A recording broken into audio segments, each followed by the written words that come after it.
की बात है, एक महाज्ञानी पंडित हिमालय की पहाड़ियों में कहीं रहते थे। लोगों के बीच रहकर वह थक चुके थे और अब ईश्वर भक्ति करते हुए एक सादा जीवन व्यतीत करना चाहते थे।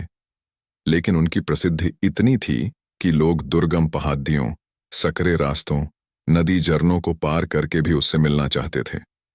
उनका मानना था कि यह विद्वान उनकी हर समस्या का समाधान कर सकता है। इस बार भी कुछ लोग ढूंढते हुए उसकी कुटिया तक आ पहुंचे। पंडित जी ने उन्हें इंतजार करने के लिए कहा।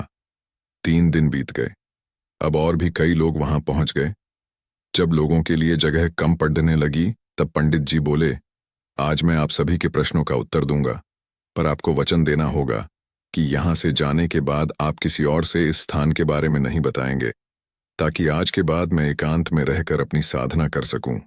चलिए अपनी अपनी समस्याएं बताइए। यह सुनते ही किसी ने अपनी परेशानी बतानी शुरू की, लेकिन वह अभी कुछ शब्द ही बोल पाया था कि बीच में किसी और ने अपनी बात कहनी शुरू कर दी।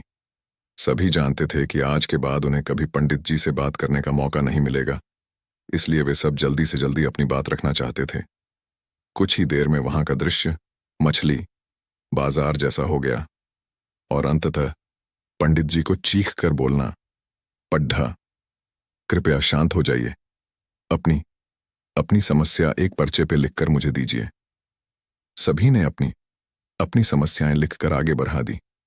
पंडित जी ने सारे पर्चे लिए और उन्हें एक टोकरी में डालकर मिला दिया और बोले, इस टोकरी को एक दूसरे को पास कीजिए। हर व्यक्ति एक पर्ची उठाएगा और उसे पढ़ेगा। उसके बाद उसे निर्णय लेना होगा कि क्या वो अपनी समस्या को इस समस्या से बदलना चाहता है। हर व्यक्ति एक पर्चा उठाता, उसे पढ़ता और सहम सा जाता।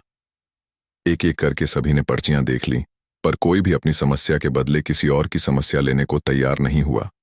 सबका यही सोचना था कि उनकी अपनी समस्या, चाहे कितनी ही बड़ी क्यों ना हो, बाकी लोगों की समस्या जितनी गंभीर नहीं है। 2 घंटे बाद सभी अपनी अपनी पर्ची हाथ में लिए लौटने लगे। वे खुश थे कि उनकी समस्या उतनी बड़ी भी नहीं है जितना कि वे सोचते थे। फ्रेंड्स, ऐसा कौन होगा जिसकी लाइफ में एक भी प्रॉब्लम ना हो? हम सभी के जीवन में समस्याएं हैं। कोई अपनी हेल्थ से परेशान है तो कोई लैक ऑफ वेल्थ से। हमें इस बात को एक्सेप्ट करना चाहिए कि लाइफ है तो छोटी बड़ी समस्याएं आती ही रहेंगी। ऐसे में दुखी होकर उसी के बारे में सोचने से अच्छा है कि हम अपना ध्यान उसके निवारण में लगाएं, और अगर उसका कोई सॉल्यूशन ही ना हो तो अन्य प्रोडक्टिव चीजों पर फोकस करें। हमें लगता है कि सबसे बड़ी समस्या हमारी ही है,